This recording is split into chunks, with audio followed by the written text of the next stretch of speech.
A young woman's death leaves a whole lot of questions. And then we take a look at Seattle's haunted vending machine.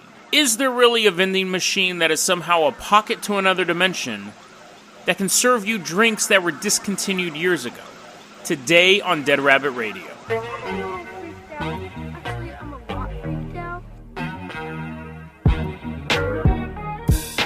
Hey everyone, welcome back to another episode of Dead Rabbit Radio. I'm your host, Jason Carpenter. I'm having a great day. I hope you guys are having a great day too. It's been a pretty exciting day, actually. A lot of weird events, but again, nothing like podcast worthy. Just an interesting day all around.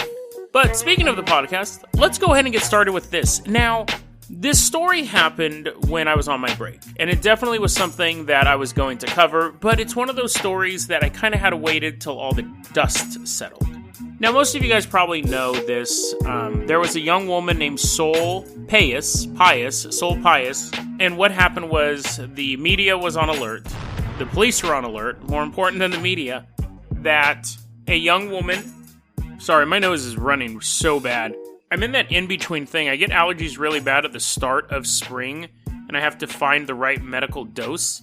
And just a side note, I'll go in more detail on a future episode, but just a side note, Benadryl is considered the world's most potent hallucinogenic. If you take too much Benadryl, and that's not an endorsement, if you take too much Benadryl, you will have full-blown hallucinations. Things that people think acid and shrooms do, Benadryl actually does. It's very, very dangerous. And they said not only does Benadryl make you see things that aren't there, it will make things that are there invisible, i.e. cars. You'll look both ways, and you walk across the street, and then you're dead. You don't see the car coming. You full-blown hallucinations and objects disappearing from you. Again, I'm not recommending you guys taking it. I actually have an experience where I took too much Benadryl, but I'll talk about that on another episode. But anyways, you'll have to deal with my stuffy nose. I know my voice is a little weirder when it's stuffed up, but what are you going to do? So, daily podcast. Got to do something. Soul Pius. The reason why she was in the media was that what the official story was, you had this 18-year-old girl, this teenager from Florida, who was obsessed with Columbine, who flew to Colorado right before the 20th anniversary of Columbine. And the schools were doing this thing, they weren't doing these things called lockdowns, they were doing these things called lock-ins, basically, where you would still go to class, you would still show up and go about your normal school day, but the school was all locked down. Normally, lockdowns, you're like stuck in your classroom. It's an American thing. I know I have a lot of international listeners, and they're like, what are you talking about? But in America, we have lockdown drills where everyone has to go to their class, you lock the doors, no one makes a noise, cover the windows, all that stuff. A lock-in drill, and the terminology may be something different, but a lock-in drill is you still are able to go about class, but you're just on high alert.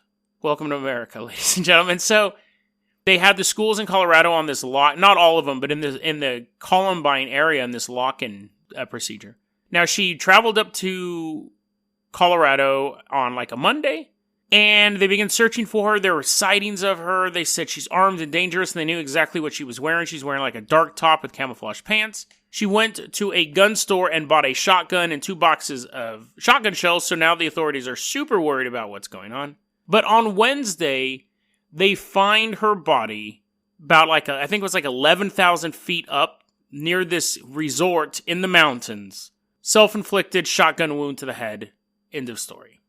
Or is it? And this is such an interesting case because what has come out is this.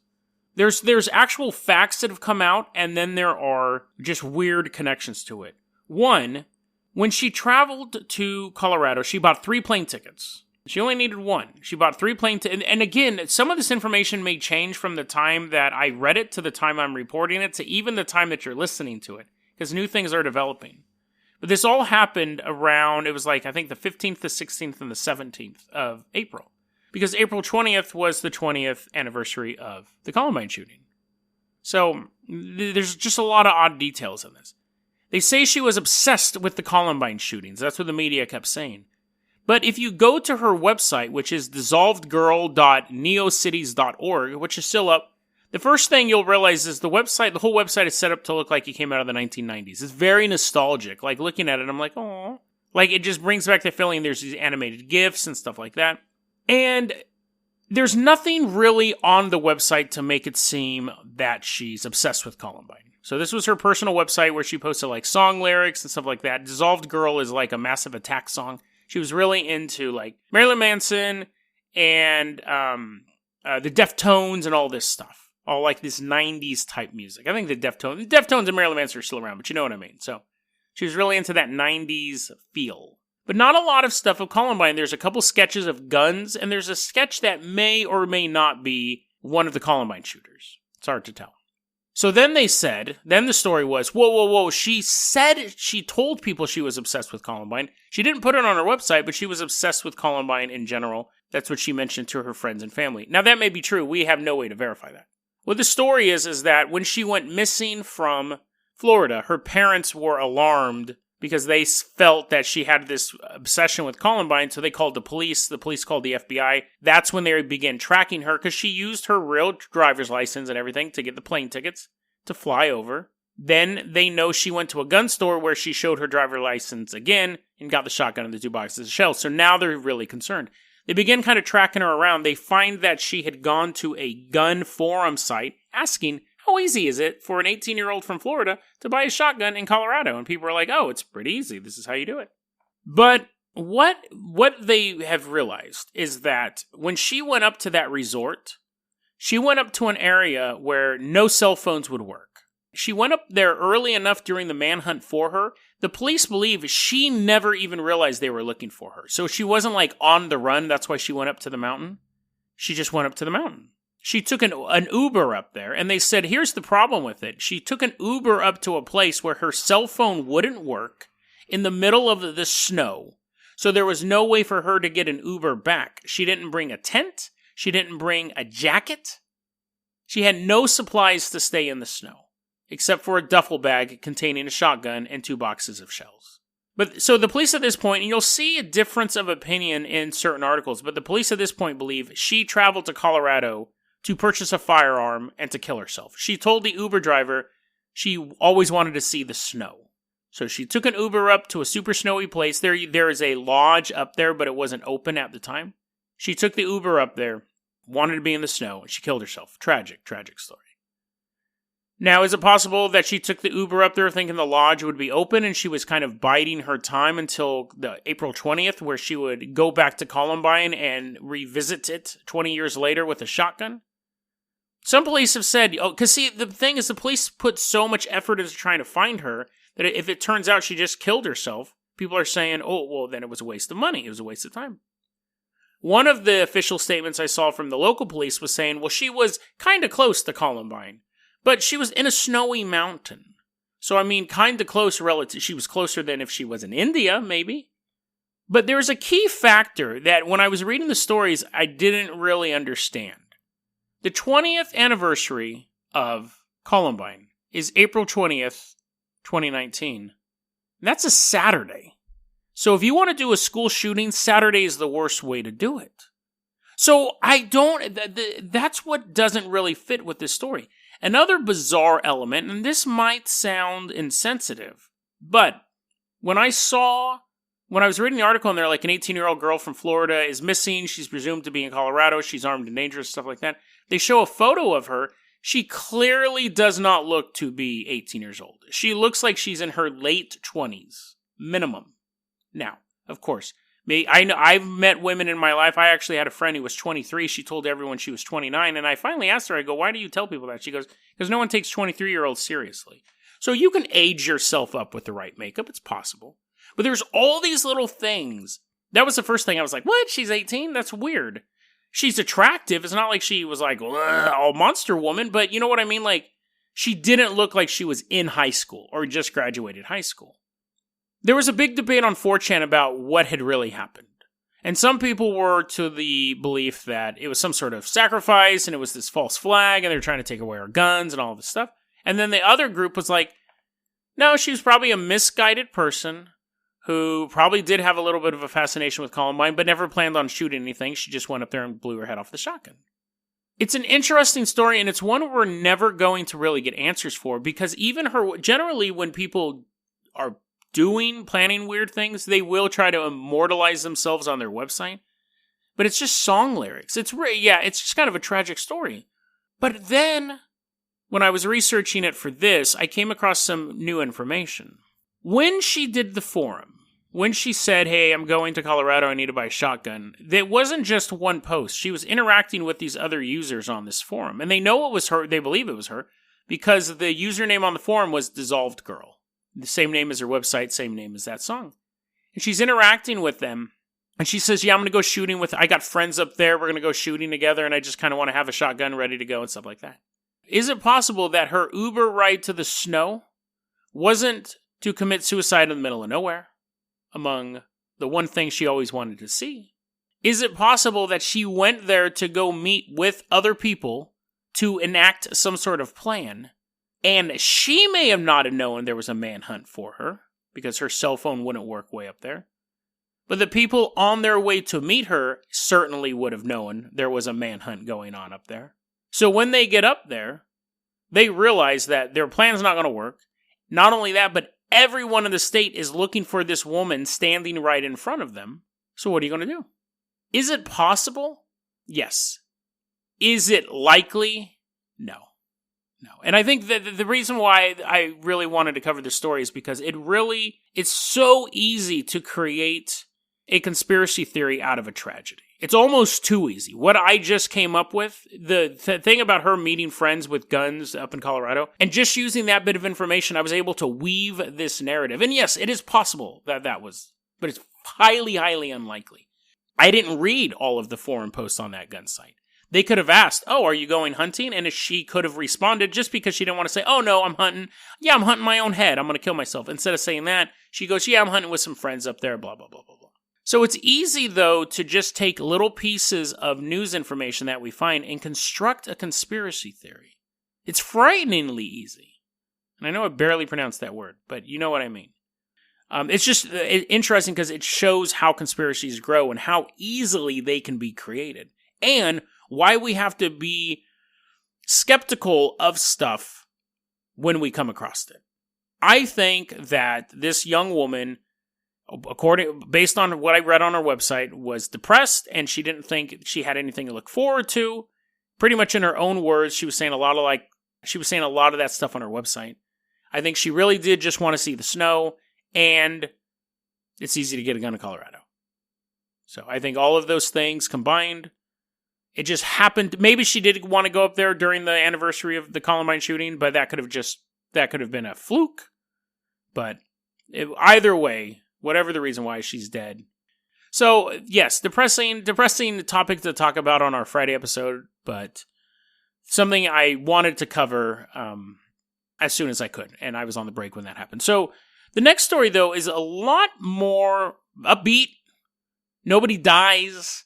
There's no anniversaries of mass casualty events. And it's funny because it's one of those conspiracy theories that I actually really got into, and I was actually kind of mad. Like, I was upset when I discovered something about it. So, let's go ahead. Oh, damn it, I was about to say Jason Jalopy, but that blew up. Don't worry, the Carpenter Copter and the Jason Jalopy are coming back. I just need to get the parts for them. Just need to get some parts. But for right now, let's go ahead and take the Dead Rabbit dirigible. It's slow enough, and we're only going to Seattle. We're going to Seattle, Washington. So we don't need to get there super fast. We can take the slow route, which is every route in a dirigible. We're just looking out the windows. Seeing if we can see any Bigfoot walking around. So we're in the Dead Rabbit dirigible, and eventually we see the city of Seattle. We slowly lower down to the city. Hope no one steals anything off the dirigible. Actually, what could you steal off a dirigible? Like, there's no tires or nothing. I guess you could just vandalize and pop the balloon, and then we'd be stuck in Seattle. But we're actually landing in an area known as 10th and John Street. Actually, it's not an area. That's just a cross-section. But anyways, 10th and John Street. It's the Capitol Hill area is what it's called. Capitol Hill. And in this little neighborhood, in this quiet, unassuming neighborhood, is an old Coca-Cola machine from the 1970s. And it is beat up. It's completely trashed. But it works. So, hey, do you have any money I can borrow? You got 75 cents? That's how much it takes for soda here. You got 75 cents? Okay. So you give me 75 cents and I put it in my pocket, and then I go, do you have another 75 cents? That's for later. I have to do laundry. So you give me another 75 cents. We put it in. Now, there's something interesting about this vending machine. It's a real vending machine, by the way. Something interesting about the vending machine. You see there's a label to press for Coca-Cola. Obviously, it's a Coke machine. There's another label that says Mountain Dew. Now, if you frequent Taco Bell often, there's two things you know. One, diarrhea is a very, very harsh thing to go through. And two, Mountain Dew is a Pepsi product. And there's actually a lot of restrictions where you can't have a Coke product and a Pepsi product served at the same location. Now, gas stations can do it and things like that, but generally, like a vending machine or a Taco Bell, they're about the same level of cleanliness. They can only have one or the other. But this machine has Coca-Cola and it has Mountain Dew. It has some other flavors. And then it has a button, or actually a few buttons, labeled Mystery. Rumor says, now the machine does exist and it does work. But according to rumor, you press the Coca-Cola button, a Coca-Cola Classic comes out.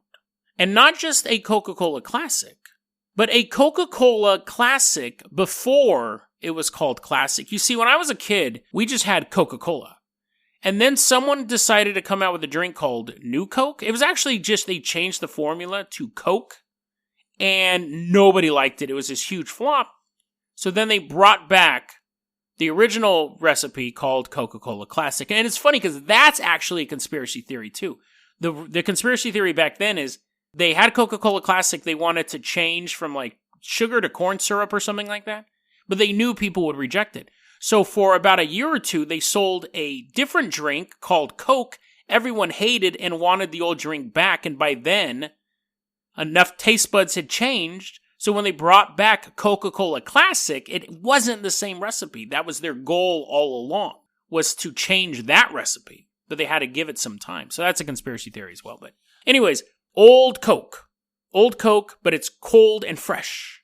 The mystery buttons, you could get anything. You can, if you're lucky, you'll get like a Pepsi, maybe a Squirt, some Sprite. If you're unlucky, you'll get a Dr. Pepper or a Mr. Pibb or a Barks root beer, which I'm not a huge fan of that. But anyways, is it Barks? But it doesn't matter. Anyways, you don't know what you're going to get. Every time you hit the button, a different drink will come out. And, rumor says, some of those drinks have been discontinued for years. No one has ever seen anyone open up this vending machine. No one has ever seen anyone refill it. Ice cold Cokes pop out of it regularly. In the area, for a span of about 16 years, the earliest article I could find on this was in 2002. But most likely it was around before that and then just over time became newsworthy. It's not like it showed up one day and some journalist was like, I got it! Stop the presses! Haunted machine! Like it would be an urban legend that was working in this neighborhood. And then some lifestyle reporter would be like, oh, that's kind of interesting. I'm going to cover that. So people in the neighborhood know about it. People travel from other parts of Seattle to test it. Because you're like, really? It's a haunted machine? Yeah, they're like, yeah, we don't know who operates it. We don't know who collects the money. We don't know how the drinks get in there. But you put 75 cents in, a drink comes out. I was like, this is awesome. This is like the most boring episode of X-Files, but it's still a real-life episode of the X-Files. It's still this machine that exists that defies what we know about the laws of vending machines and how they operate in the universe. There's certain things we know. You have to stock them. You have to take money out. Right? I mean, that's kind of, I guess that's all we know about vending machines. But anyways. So from the earliest article I found was in 2002. The latest article was in about 2018, July of 2018. And they all say the same thing. The story that I just told you. But there is one article, oh man, this made me mad. There is one article as I kept digging into this because I was like, hot dog, this is the best story I've ever covered. This is real proof of something bizarre that you can visit anytime. One article in 2014 said, hey, we solved the mystery. Don't scroll down if you don't want it spoiled for you. And I thought, oh, it's probably a goofy picture. It's probably just nothing. And it is a photograph of two people in broad daylight stalking the soda machine. And I was like, no. No way. I reacted like a 9/11 truther who finally realized that the jet fuel only had to weaken the steel beams, not melt them. Not melt them. I was like, no. It's not true, man. The picture's not true. That was actually my reaction because I spent so much time researching this and I came across that like after 30 minutes of looking into this. I pulled up a picture of the machine that I knew was real. And I pulled up the picture of the person loading the machine and I'm checking out the background and I'm like, no, No, it's a different background. That's a different vending machine. It's not. And I looked at it and I was like, God damn it, it's the same vending machine in front of because it's in a kind of a rundown neighborhood. So it's very, very clear where it's at in both photos. And I was like, damn it. And then I was mad because some of the articles that I had read first were more recent, past 2014. Now, the article that did expose it as mundane was like a local newspaper. So it kind of makes sense that the other people didn't find it. But again, if you just keep looking for Seattle Haunted Vending Machine, it came up.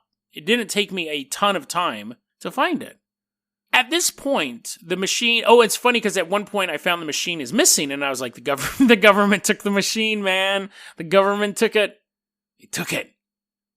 And it's funny because in the first story, when I was talking about being cautious of how we look at conspiracy theories, that's why I kind of wanted to bundle these two together, is because I am totally susceptible to it as well. You tell me a good narrative, and I will be like, really? But then that skeptical side of me, or that inquisitive side of me, makes me keep researching it. And I'm like, damn it. I was more like, God, I wasn't just, damn it. I was crushed. Not the orange crush, like actually crushed. Like grape crush. So, where does that leave us? Oh, let me finish up that story real quick. So the machine at this time is missing. Now, I should have been a little skeptical, and I don't know why I didn't pop up on it earlier, but the machine has a Facebook page, and then at that point I thought, well, maybe someone's running it. But you could figure maybe it's just a fan page. Maybe it's no big deal. Anyways, the machine's missing as of July 2018, and on the Facebook page, it's like, I needed to go for a walk. And now they're hashtagging stuff like, mystery machine on the move. Oh, and before that happened, the prices raised to $1. And all the drinks became mystery drinks. See, the thing is like in the first instinct, when you saw it, you thought maybe it was just this abandoned vending machine in the middle of nowhere that was mystical or paranormal for some reason. But once the people started changing the price and changing the labels in there, then you go, well, obviously someone's modifying it. But again, you think, if nobody in the area has ever seen anyone out here, and it's been here for at least 16 years, then what's going on? Is the machine modifying itself? When it just disappeared, people are like, what? And then I realized, I think that obviously people in the area saw, if they could get a photo of these people refilling it in broad daylight, then obviously people in the area probably did see people refill it from time to time, but it was a fun urban legend for a wacky city of Seattle. But this is really what my takeaway was on this. The reason why I fell so quickly for it is because I believe that is where we will find the paranormal. I believe that the paranormal hides in the mundane. The speculative hides in the everyday. Because that is in plain sight. I used to have a job where I dealt with lots of cash. And you're dealing with pennies, you're dealing with notes, you're dealing with coins, you're dealing with all this stuff. Massive amounts of these things. And I thought, in the billions of coins that are out there in the world, a few of them are proof of alternate realities. Because if we look at the story of the man of Torred, who I covered a long time ago, man, that was like episode 20. And he supposedly traveled from an alternate dimension to our dimension. If someone is walking around and they shift realities and they have coins in their pocket and obviously if you handed someone a dollar bill and it had a picture of Mike Tyson on it, you'd be like, what? But when's the last time you looked at coins? Like really looked at coins, really looked at a penny or a nickel. Out of the billions of coins in the world, time travelers and people slipping through alternate dimensions, when they're in the middle of a city that they don't know how they got there or where they're at, and they need to go and use a vending machine, they're going to put those quarters in. And those quarters are going to be of a president who never existed in this reality. Or in the case of a time traveler, a president who doesn't exist yet. And he was just a sloppy time traveler. That's where we'll find this stuff. And those coins just get tossed in the mix and with millions and billions of other quarters and they're constantly getting spent. But as I always dealt with all these coins, I thought, within the monetary system, if there is such a thing, especially alternate realities, like more so alternate realities than time travel, but you can see that too. Definitely with alternate realities, within the monetary system, statistically, there would be proof of people coming from alternate dimensions to ours with a pocket full of coins and spending them. Especially if the shift is so small that the person entering our dimension doesn't realize they're not in their home dimension. They would just walk to the grocery store, buy some stuff, pull their coins out. And it wouldn't be until closer examination when you looked at that coin when you would be like, that is not a U.S. president. Who is Booger McFartface? Like, who is this dude? Like, we've never heard of this guy before. We probably should elect him because that's a kind of a dope name, but who is this dude? So, that is what I mean by, I think that the truly paranormal does hide within the mundane. A guy who shows up who's like, I'm from the future, there's going to be these great civil wars, I have this time, like John Titor, but we have a lot of people like that. There's going to be these civil wars, and I have to get this time machine, and da-da-da-da-da. And they're posting stuff on the internet, and they're doing like these like ARG-esque things, would be swept up by the government so fast, they would disappear. Absolutely disappear. Every trace of them would disappear. But if someone came to the past and kept a low profile and was going about their business, but was sloppy with what they were doing, wearing clothes that are not made yet, and leaving a jacket behind at a restaurant, someone like picks it up and they're like, what? Blue Ivy has her own clothing line? She's like 3. And I actually think she's a boy. I'm not for sure. But anyways, that would be the giveaways. It would be in stuff left behind that we leave behind every day. Lint from pockets that is made up of material that hasn't been synthesized yet. Things like that. That's where I think you'll find that stuff. And that's why the vending machine really kind of spoke to me. Because anyone could say, I'm a medium, I come from the astral realm, I have these magical powers, blah, blah, blah, blah, blah. But they are easily noticeable, easily debunked, but if they are real, you wouldn't hear about them. The government would either buy them out or take them out. But if it's a vending machine sitting in the middle of nowhere that nobody knows about, that isn't in the newspaper, it's just a thing on a block that every so often a kid comes up to and goes, this is weird, isn't it? That I bought this soda and like this drink came out that I've never even heard of. This is bizarre. And the other kid's like, yeah, that is weird. And they just go about their business. And it doesn't become a sensation. That is possible.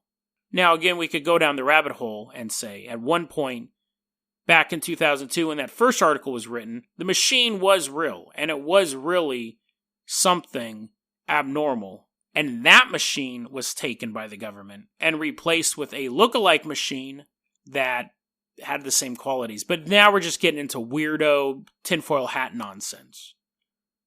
And we don't cover that on this show. I think the soda machine is a bust, but I do truly believe that if we want to find the answers to what's out there, we don't have to look to the sky. We don't have to look in the palm of our hand. We don't have to look at a medium or a psychic or an astrological chart. We just have to look at the things around us, pay attention to them, and see what's out of place. But the scariest thing about that is because the idea of alternate realities and traveling between them may be possible. One day you may be looking for those small changes around you, and you realize everything has changed.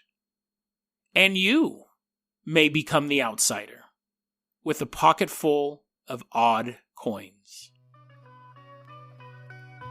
DeadRabbitRadio@gmail.com is going to be our email address. You can also hit us up at Facebook.com/DeadRabbitRadio. Twitter is @JasonOCarpenter. Dead Rabbit Radio is the daily paranormal conspiracy and true crime podcast. You don't have to listen to it every day, but I'm glad you listened to it today. Have a great weekend, guys.